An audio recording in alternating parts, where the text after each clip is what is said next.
반역 성공하면 혁명 아닙니까? 그 안쪽에다가 사령관하고 김호랑이 들는데 대놓고 수백 발 쏴버리면 그건 사살하는 행위잖아. 직속 상관 살했지.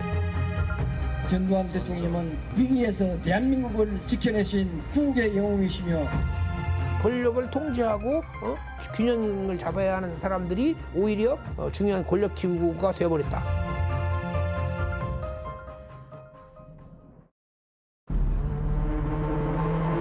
실패하면 반역, 성공하면 혁명 아닙니까? 12.12 군사반란을 다룬 영화 서울의 봄. 1979년 그날 저녁 7시부터 이튿날 새벽 4시까지 9시간을 담았습니다.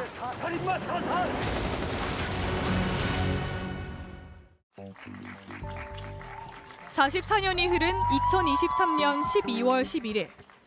감독과 배우들이 관객들과 만났습니다. 전두광을 연기한 황정민 배우. 마이크를 넘겨받자마자 사과부터 합니다. 죄송합니다. 죄송합니다. 네. 이어지는 반란군역 배우들의 사과 릴레이. 죄송하고요. 끝까지 말렸어야 했는데 못해서 죄송합니다. 신군부의 학살이 있었던 광주에서 황정민 배우는 눈물을 보였습니다. 되게 사명감을 가지고 이 작품에 임했었어요. 저희 모든 배우들이. 감사합니다.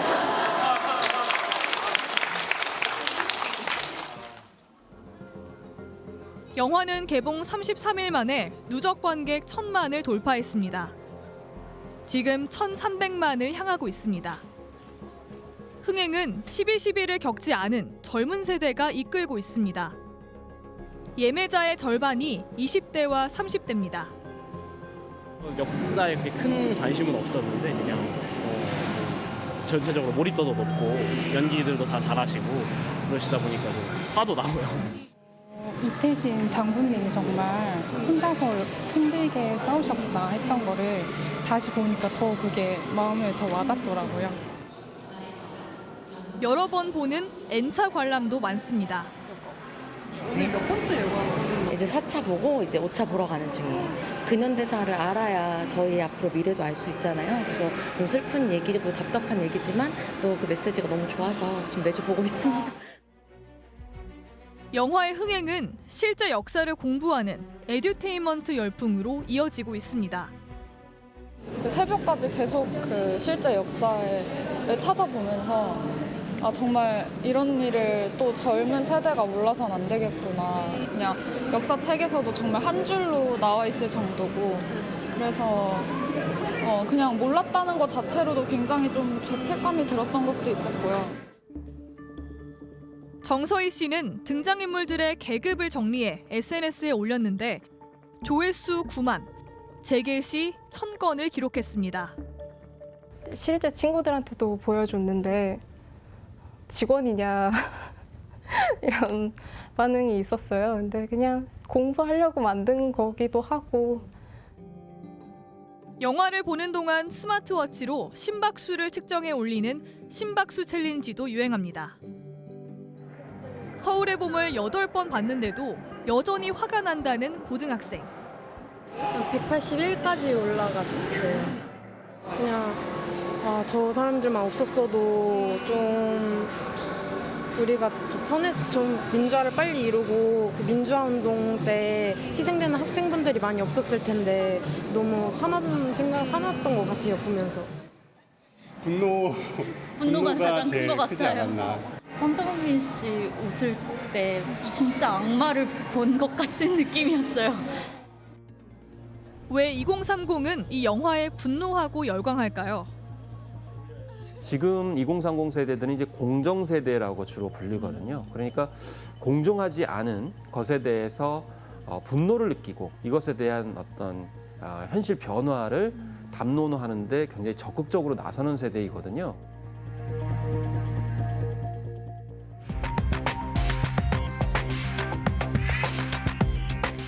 안녕하십니까, 이휘준입니다. 영화 서울의 봄에 대한 뜨거운 관심은 이제 사회 현상이 된 것 같습니다. 왜 사람들은 이 영화에 열광하는 걸까요? 스트레이트는 1979년 군사반란 사건을 통해 한국 사회의 오늘을 돌이켜보겠습니다. 구민지 기자가 나와 있습니다. 저도 영화 보면서 정말 화가 많이 났습니다. 심박수가 올라가는 게 느껴지더라고요. 네, 특이한 건 20, 30대 젊은 세대들이 흥행을 이끌고 있다는 점입니다. 실제 역사는 어땠는지, 또 실존 인물들이 어떻게 살고 있는지 이번 기회에 역사를 공부하는 20, 30대가 정말 많습니다. 44년 전 사건이지만 등장인물들 중에 아직 살아있는 사람들도 있겠죠? 네, 전두환, 노태우 씨는 이미 사망했지만 아직 살아있는 사람들도 많습니다.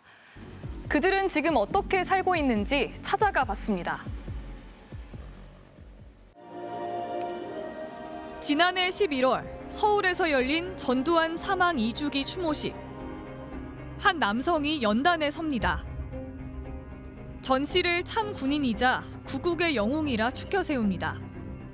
전두환 대통령은 위기에서 대한민국을 지켜내신 구국의 영웅이시며 가장 큰 업적이 민주주의 실현이라고 했습니다.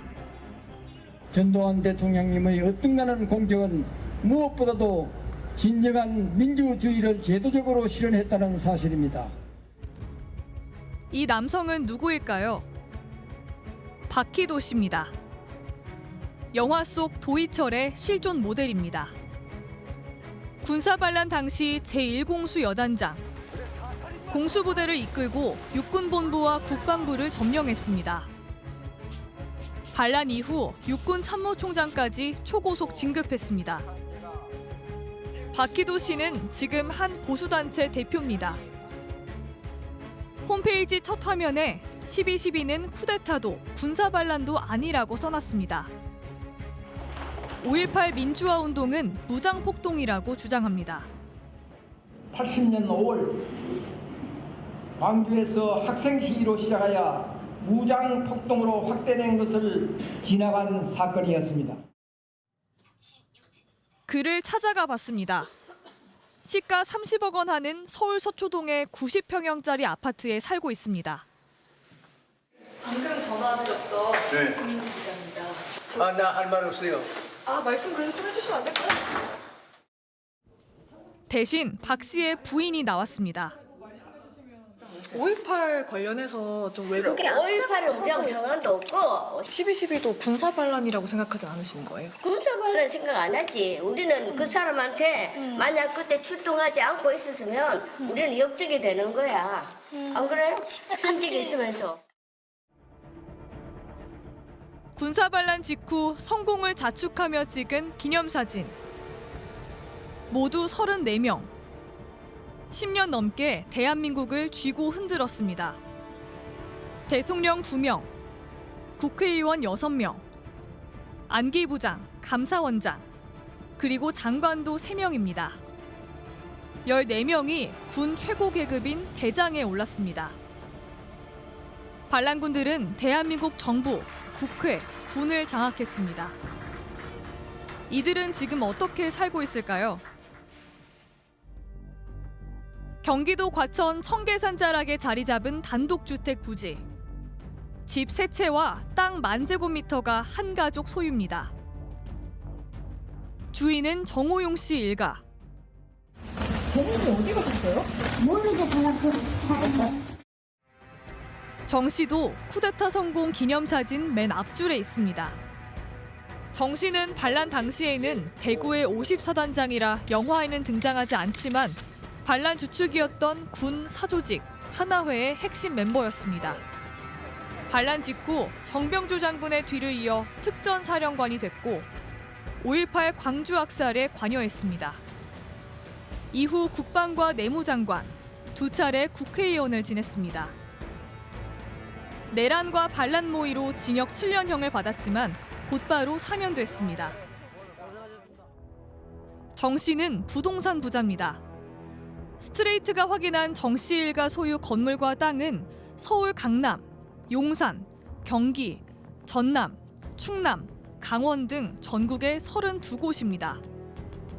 공시가격만 170억 원이 넘습니다. 2020년에는 서울 강남의 건물을 415억 원에 팔기도 했습니다. 그는 어떻게 부자가 됐을까요? 1984년 육군 참모총장이던 정 씨의 아내는 10대 두 딸과 함께 경기도 양주의 군사시설 보호구역 땅 43만 제곱미터를 사들였습니다. 이후 군사보호구역이 해제되면서 땅값이 엄청나게 뛰었습니다. 정 씨 등 5공화국 실세들이 몰려 살던 과천 장군마을도 과천 정부청사와 택지 개발로 땅값이 크게 올랐습니다. 진압군 통화를 도청하던 전두광 보안사령관의 비서실장. 실존 모델은 허화평 씨입니다. 허 씨는 전두환 청와대 정무수석을 지냈고 국회의원도 2번 지냈습니다. 1997년 징역 8년형을 받았지만 곧바로 사면됐습니다. 그 뒤에도 왜곡 발언을 이어갔습니다. 그것도 안 해죠. 그럼 그것은 어떻게 정의하십니까? 그건 정당한 임무를 수행하다 일어난 일이에요. 허 씨도 부동산 부자입니다. 청와대 근처에 살면서 배우자 명의로 서울 강남에 공시가 130억 원짜리 건물을 갖고 있습니다. 현재 공익법인 미래한국재단 대표를 17년째 맡고 있습니다. 재단 자산은 357억 원. 서울 종로구와 송파, 경기도 일대에 땅이 있고 임대 수익이 한 해 10억 원이 넘습니다. 재단 설립 자금은 전두환 정권이 대기업들에게 거둔 돈입니다. 이사장님. 재단에 대해 질문했지만 답변을 거부했습니다. 정권의 비호 아래서 어떻게 보면은 기업들 돈을 받아서 사실상 그렇게 재원이 만들어진 재단인데 그 재단을 그냥 개인이 계속 소장도 하고 이사장도 하고 계속 하고 있다라는 건 그거는 사실 어떻게 보면 공적인 성격으로 출발한 재단이 사유화됐다라고 볼 수 있는 거죠. 영화에서 직속 상관인 특정사령관을 체포하러 간 사공수 여단장. 최세창 당시 삼공수 여단장이 실제 모델입니다. 삼공수 여단은 5.18 때 시민들을 향해 집단 발포한 부대입니다. 발포 명령은 누가 내린 걸까요? 장관님 안녕하세요. 저 그때 전화 드렸었던 MBC 구민지 기자인데요. 아니 근데 난 거기 얘기할 게 없어. 난 12.12 5.18 관련해서 이거 난 발포 명령 내리신 거잖아요. 아니. 그럼 누가 좀 내리신 누가 내렸는지 난 잘 모르겠어. 좀 말씀해 주시면. 진짜 아무도 말씀을 안 해주시는데 사과 이런 것도. 영화에서 반란군 지휘부가 모인 수도경비사령부 30경비단. 당시 30경비단장 장세동 씨도 반란에 가담했습니다. 5.18 일주일 전에는 특전사 작전참모로 광주에 급파됐습니다. 이후 대통령 경호실장, 안기부장을 지냈습니다. 전두환의 신복이었습니다. 군사반란에는 왜 근데 가담을 하신 거예요? 그렇게 이해를 하세요. 잘 아시잖아. 5.18 사과할 필요가 없다라고 말씀을 하셨잖아요, 장군님. 아직도 좀 그렇게 생각하세요? 장 씨는 장문의 문자를 보내 역사는 모든 게 때가 되면 자연스레 밝혀지는 거라며 본인은 그 답을 위해 또 기다릴 것이라고 주장했습니다. 진상 규명을 하지 말자라는 이야기죠. 그리고 하더라도 나 죽고 난 뒤에 해라. 지금 그런 이야기죠. 나 있을 때는 나 좀 괴롭히지 마세요. 지금 그런 이야기죠. 절대 될 수가 없는 내용이죠. 왜 피해받은 사람들은 평생을 대대손손으로 이런 것 때문에 고통을 겪고 가정들이 파괴돼 버리고 이런 사람들이 얼마나 많습니까? 이런 부분들을 생각하지 않는 것이죠.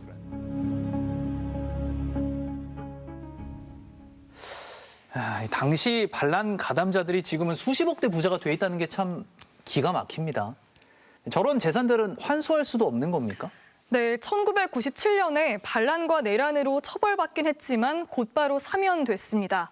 재산 형성 과정에 대해서는 제대로 수사가 이루어지지 않았습니다. 전두환 씨의 가장 큰 공적이 민주주의 실현이라는 말도 정말 황당합니다. 전두환 씨는 생전에 사죄나 반성도 한 번 없었잖아요. 네, 군사 반란 직후 벌어진 5.18 민주화 운동에서 누가 발포를 명령했는지는 여전히 밝혀지지 않고 있습니다.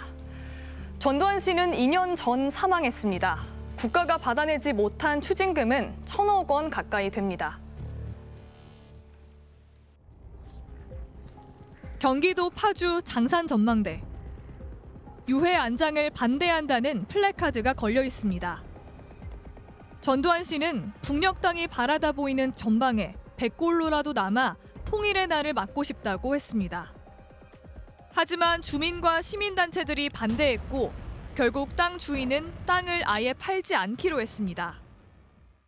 모든 국민이 지금 다 꺼려하는 사람을 꺼려하는 지금 그 유해가 저희 동네에 온다는 게 좋지 않죠. 인간이라는 동물은 아니다. 강력한 누군가가 자기를 리드해 주기를 바란다니까. 군사 반란에 성공하고 저항을 총칼로 짓밟은 전두환 일당. 12.12 사태는 시해 사건의 수사 도중에 발생한 우발적인 사건이었을 뿐 그 이상도 그 이하도 아닙니다. 이들을 처음 고소한 사람은 정우성 씨가 연기했던 이태신 장군의 실존 인물 장태환 전 수도경비 사령관입니다. 1993년 장 씨는 전두환, 노태우 등 34명을 검찰에 고소했습니다. 하지만 검찰은 기소유예 처분을 내렸습니다. 죄가 인정되지만 처벌은 안 하겠다고 했습니다. 5.18 단체도 이들을 고소했지만 검찰은 성공한 쿠데타는 처벌할 수 없다는 논리를 내세웠습니다. 고소 결과가 이렇게 나올 때 다시 반란이라는 것은 우리가 참 아이를 낳는다고 볼 수가 없거든요. 그러다 1995년 국회에서 4천억 원대 노태우 비자금 폭로가 터져 나왔습니다. 여론이 악화되자 특별법이 추진됐고 검찰은 재수사로 전두환 씨를 전격 체포했습니다. 1997년 대법원은 전두환 씨에게 무기징역, 노태우 씨에게 징역 17년형을 확정했습니다. 전 씨는 반란 수괴, 내란 수괴, 상관 살해, 초병 살해, 내란 목적 살인, 뇌물 등 9가지 죄가 인정됐습니다. 모두 14명이 처벌받았습니다. 그런데 불과 8개월 뒤 김영삼 정부는 국민 대통합을 한다며 이들을 모두 사면했습니다. 전두환, 노태우 씨는 수감 2년 만에 풀려났지만 반성과 사과는 없었습니다. 교도 생활이라는 게 여러분들 교도소 가지 마시오. 그러고만 내가 얘기하고 싶습니다. 그는 죽을 때까지 사죄하지 않았습니다. 광주는 그는 총기를 들고 일어나는 하나의 그 폭동이야. 근데 그러니까 계엄군이기 때문에 계엄군이 진압하지 않을 수 없잖아요. 열차가 앞만 보고 달리는데 여기 뛰어내릴 사람 있습니까? 노태우 씨는 어땠을까요? 퇴임 후인 1995년 고등학교 동문회에서 5.18에 대해 이렇게 말했습니다. 문화혁명에 수천만 명이 희생당하고 엄청난 그걸로 말하자면 우리 광주 사람들은 아무도 아니에요. 노 씨가 죽고 난 뒤 용서를 바란다는 그의 유언이 아들을 통해 공개됐습니다. 과오가 있었다면 너그럽게 용서해 주시고 또 역사의 나쁜 면은 본인이 다 짊어지고 가시겠다. 노재현 씨는 현대사의 아픔에 공감하며 착잡한 마음으로 서울의 봄을 봤다고 했습니다. 하지만 12.12와 그 후의 일들은 충심으로 시작됐지만 뜻하지 않게 흘러가 현대사에 그늘을 남겼다고 주장했습니다. 12.12 사태에 대해서 또는 5.18에 대해서 내가 지금 생각해보니 참 국민들에게 잘못했다, 미안하다라고 하는 것을 하지 않고 다 사망을 했잖아요. 도대체 역사라고 하는 것이 어떻게 잘못한 사람들에 대해서 우리가 평가하고 판단해야 하는가를 생각하도록 할 필요가 있다. 반란군에 맞섰던 군인들은 어떻게 됐습니까? 네, 12월 12일 그날 밤 모두 3명의 군인이 죽었습니다. 반란군에 맞선 김호랑 중령과 정선엽 병장, 그리고 또 1명, 전두환 일당의 반란에 동원된 박윤관 상병입니다. 이들의 나이가 각각 35살, 23살, 23살이었습니다. 반란군이든 진압군이든 어느 쪽에 섰건 간에 모두가 신군부 세력의 피해자인 건 분명해 보입니다. 명예회복이나 처우는 제대로 되고 있습니까? 더딥니다. 김호랑 중령과 정선엽 병장의 경우 재작년에서야 죽음의 진상이 밝혀지고 전사자로 인정받았습니다. 살아남은 군인들도 쿠데타 이후 더 비참한 비극을 겪어야 했습니다. 오늘 밤 승부처는 누가 먼저 서울로 전투병력을 진입시키는가에 달려있다. 반란군을 어떻게든 끝까지 막으려 했던 이태신 추도경비사령관. 결국 보안사 서빙고분실로 끌려가 45일 동안 조사받습니다. 실제 모델인 장태환 당시 사령관이 실제 겪은 일입니다. 충격을 받은 장태환 씨의 부친은 1980년 세상을 떠났고 서울대생이었던 외아들도 1982년 겨울 야산에서 숨진 채 발견됐습니다. 도서관에 간다고 나갔다가 한 달 만에 발견된 겁니다. 제 이미한테 그 참혹한 모습을 참 볼 수가 없어가지고 지가 입김으로서 녹으면서 침으로 얼굴을 혀로 씹으면서 하다가 그 눈 아래서 참 이만한 그 사탕만한 얼음 덩어리가 지 입으로 들어들면 너희가 지금 서울로 진입하면 그 즉시 전쟁이야. 반란군을 막으려다 믿었던 부하들에게 총상을 입고 체포된 정병주 당시 특전사령관. 정사령관도 보안사로 끌려갔고 강제 전역을 당했습니다. 1987년 김진기 전 헌병감과 함께 기자회견을 열고 12.12 진상규명을 요구했습니다. 아직 전두환 정권 때였습니다. 모든 국민들이 이걸 올바리 하여튼 좀 알아줬으면 하는 게 좀 저들의 충정이고, 또 이걸 인해서 소위 그 군도 좀 더 이런 일이 다시는 하여튼 일어나지 않도록 하여튼 만들어보자는 게 제 하여튼 충정입니다. 이듬해 정전 사령관은 갑자기 실종됐고 5달 뒤 군부대가 있던 야산에서 숨진 채 발견됐습니다.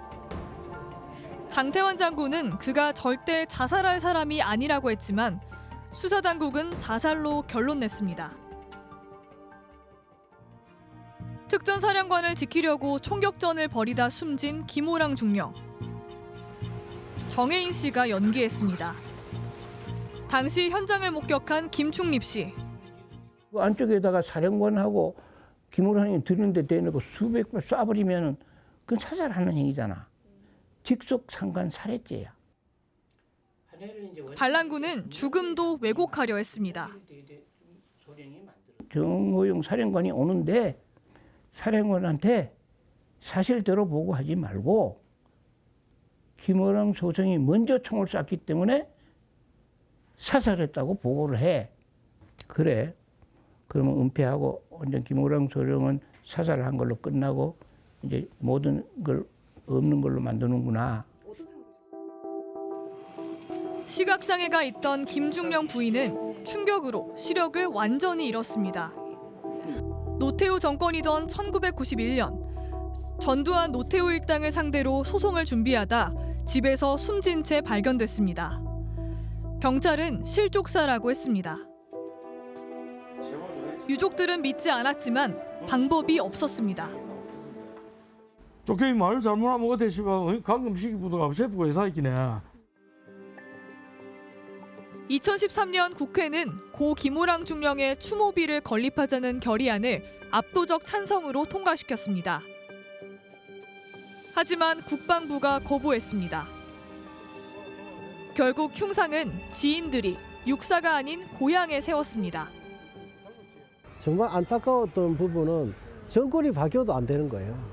아마 12.12를 통해서 기득권을 누린 그 세력의 힘이 아직 우리나라에 많이 남아있지 않을까요? 육군본부 벙커를 지키다 목숨을 잃은 정선엽 병장. 제대를 석 달 남기고 있었습니다. 군은 총기 사고로 순직했다고 조작했습니다. 유리 들어갔었어요. 총이. 그래갖고 유리 나왔었어. 그러는데 분명히 총 맞고 거기서 쓰러졌는데 죽었는데 왜 순직이라고 해놨지? 정 병장 어머니는 아들이 왜 죽었는지 이유도 모른 채 2008년 세상을 떠났습니다. 눈만 감으면 밤낮 아들만 부르고 죽은 아들만 부르고 선여봐 아들만 부르고 아병에 들어갔어요. 진실은 43년이 지난 2022년이 돼서야 밝혀졌습니다. 군 사망사고 진상규명위는 정선엽 병장이 무장해제를 거부하다 사살됐다고 밝혔습니다. 군은 그제서야 순직을 전사로 바꿨습니다. 유가족에 대한 국가의 예우, 이미 너무 늦어서 유족들이 다 돌아가셨는데 국가가 어떻게 예우를 해주고 싶어도 해줄 수 없는 상황이 됐잖아요. 유족들은 진실을 은폐한 국가를 상대로 소송을 냈습니다.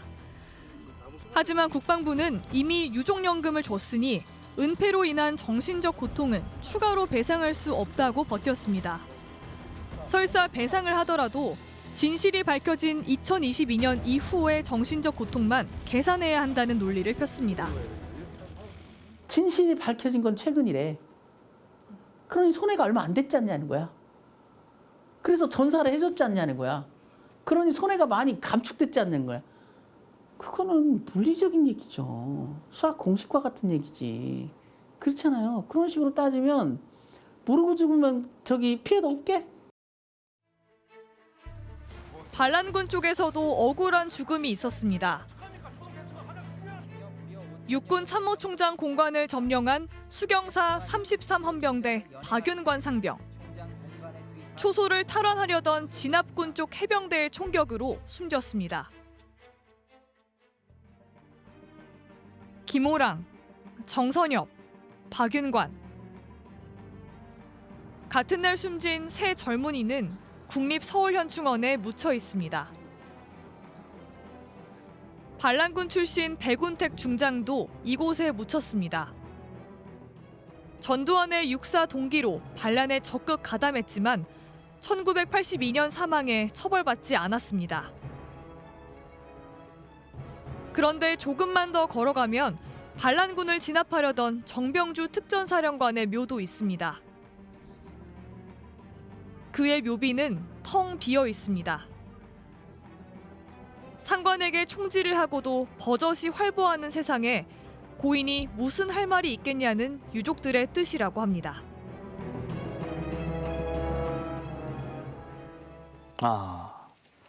이 반란군들은 수십억 대 재산을 모아서 여전히 잘 살고 있는데 정작 반란을 막으려고 했던 참 군인들은 너무 큰 비극을 겪었네요. 네, 이들의 명예가 회복된 게 2022년입니다. 40년이 넘게 걸린 셈입니다. 정의를 실현한다는 게 이렇게 더디고 어렵다는 게 참 답답합니다.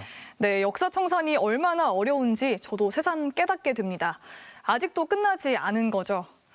우리 사회 곳곳에서 여전히 군사반란과 학살을 옹호하는 왜곡된 주장들이 난무합니다. 서울의 한 중학교 앞. 극우 보수단체들이 시위를 하고 있습니다. 영화 서울의 봄이 역사 왜곡이라며 단체 관람을 막아야 한다고 주장합니다. 역사 왜곡 영화를 교육의 일환으로, 역사 교육의 일환으로 한다는 게 이게 말이 됩니까? 단체 관람한 학교 교장을 직권남용죄로 고발하기도 했습니다. 결국 단체 관람을 취소한 학교들이 속출했습니다. 일부 극우 단체들만 그런 게 아닙니다. 지난해 윤석열 대통령이 임명한 삼성 장군 출신 신원식 국방장관. 그는 12.12 군사반란을 옹호했습니다.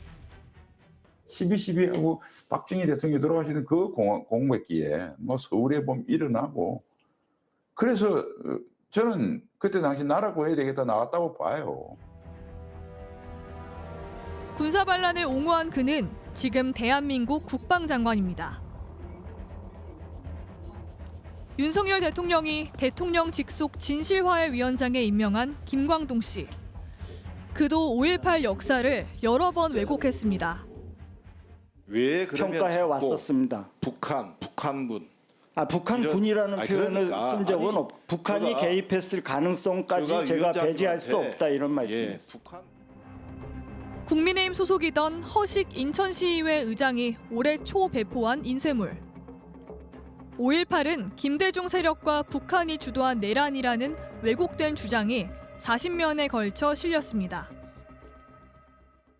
그 기사 그 특별판이 5.18 폄훼에 대한 내용은 전혀 그거에 대한 개념 우리가 전혀 없어. 일부 의원들은 달라는 대로만 줄까 아니면 그냥 다 줄까 이렇게 해가지고 그냥 한 거예요.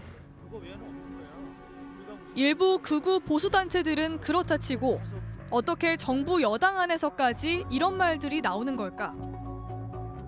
과거 청산이 제대로 됐다면 만약에 그때 당시에 정말 책임자들이 극형에 처해지고 아직 지금 제대로 된다면 지금까지도 감옥에 있어야 할 사람들이 상당수가 있죠. 근데 뭐 손방망이 쳐버리네. 그렇게 정치적으로만 해놓고 그냥 그렇게 끝나버리네. 그러니까 우리 앞으로도 이런 일 해도 괜찮겠네. 이런 생각들을 하게 되는 것이죠. 그래서 아직도 역사를 왜곡하는 걸 보니까 민주주의가 아직 갈 길이 멀었다는 생각이 듭니다. 1200만 명이 영화를 봤는데 그냥 잘 만든 영화에서만은 아닌 것 같다는 생각도 듭니다. 네, 그렇습니다. 영화 속에 담긴 1979년 그날, 사람들은 그 속에서 2024년 한국 사회의 뿌리 깊은 문제들을 보기도 합니다. 군사 쿠데타로 집권한 박정희 정권. 하나회는 그런 독재 정권이 키운 군내 비밀 사조직이었습니다. 1991년 특전사 보안반장 출신 김충립 씨는 하나회의 파워게임이라는 글을 통해 하나회의 존재를 처음으로 폭로했습니다. 리더십 강하고 가장 우수 좋은 사람을 뽑아가지고 전 하나회원이 만장일치로 가입을 시켜. 그리고 선서를 해. 나는 국가와 민족을 위해서 진명을 바친다, 뭐 한다고 의리를 지키다. 그래가지고 절대 비밀로 한다. 이렇게. 국가와 민족을 내세웠지만 하나회는 철저하게 우두머리에게 충성하며 자기들끼리 밀고 끌어주던 폐쇄적인 엘리트 집단이었습니다. 군과 국가 그 이전에 전두환이가 최고의 보스야. 쉽게 말하면 마약단이나 범죄 집단은 마피아 같은 조직으로 만들어버려. 1993년 김영삼 대통령은 취임 11일 만에 전격적으로 하나회 척결에 나섰습니다. 그렇게 하나회는 역사 속 유물로 사라졌습니다. 이제 우리 사회에 하나회는 없는 걸까요? 관객들은 그렇게 느끼지 않습니다. 정치하는 분들이 서로 편먹고 이제 좀 이렇게 그렇게 하잖아. 민족을 위해서, 대한민국을 위해서 이렇게 하고 뭐 하나회도 이제 그렇게 말은 그렇게 하지만 사실상 아니잖아. 그래서 형님 동생하며 자기들끼리 밀고 끌어주는 엘리트들의 사조직 문화는 사라지지 않았습니다. 특정 대학의 특정 학과 출신들이 뭐 정계 관계를 좌지우지하는 것들이 지금 우리 대한민국 현실이니까 직장에서도 그런 학연 지연의 영향력이 아직까지 있을 것이다라고 하는 생각들이 있고. 김일성 때려주기도 안 내려옵니다. 오늘 밤은 여기가 최전방이야. 전방 부대까지 반란에 동원했던 하나회 세력. 정보와 권력을 독점한 집단은 공익이 아닌 조직의 이익, 탐욕스런 사익을 추구했습니다. 민주주의라고 하는 것은 특정 그 권력 기구에 권력이 집중되면 안 된다라고 하는 것을 보여주고 있는 측면도 있는 거죠. 그래서 권력은 항상 분산되어 있어야 하고 기본적으로는 국민들의 손에 있어야 한다라고 하는 것을 얘기를 하는 거예요. 서울의 봄을 주제로 한 관객들의 토론회. 가장 화가 난 건 정의가 승리하지 못했던 현실입니다. 그 마지막에 그 하나의 사람들이 찍은 사진을 보여주면서 한 명 한 명 이 사람들이 나중에 뭐가 됐는지 이렇게 다 보여주잖아요. 그게 마치 약간 이 사람들이 이런 짓을 하고도 어떤 것들을 누렸는지 잊지 말라 약간 이런. 성공한 쿠데타는 처벌할 수 없다는 주장. 이기는 쪽이 곧 정의라는 이 천박한 논리는 여전히 한국 사회 곳곳에 남아 있습니다. 성공한 쿠데타는 처벌할 수 없다라는. 근데 저는 이제 그 쿠데타라는 단어만 빼면은 여전히 한국 사회의 한 절반 정도가 믿는 가치지 않나. 뭐 기업인들 중에도 그런 분들이 있고 특정 시기에 어떤 부정한 방법을 썼더라도 어떤 궤도에 오르고 경지에 오르면 이 사람은 이제 처벌할 수 없다. 이 사람의 공만 봐줘야 된다라는 심리가 있는 것 같은데. 12.12 군사반란 44년이 지난 지금 우리 사회는 제2, 제3의 하나회로부터 자유로운 걸까요? 민주적인 의식이 발전을 하다 보면은 그런 세력들이 이제 발붙일 틈은 자꾸 작아지겠죠. 그런 의식적인 노력이 필요하지. 그걸 뭐 자연스럽게 사라질 것이다라는 게 아니라 의식적인 노력은 필요하죠. 그런 것들을 없애는 노력들이.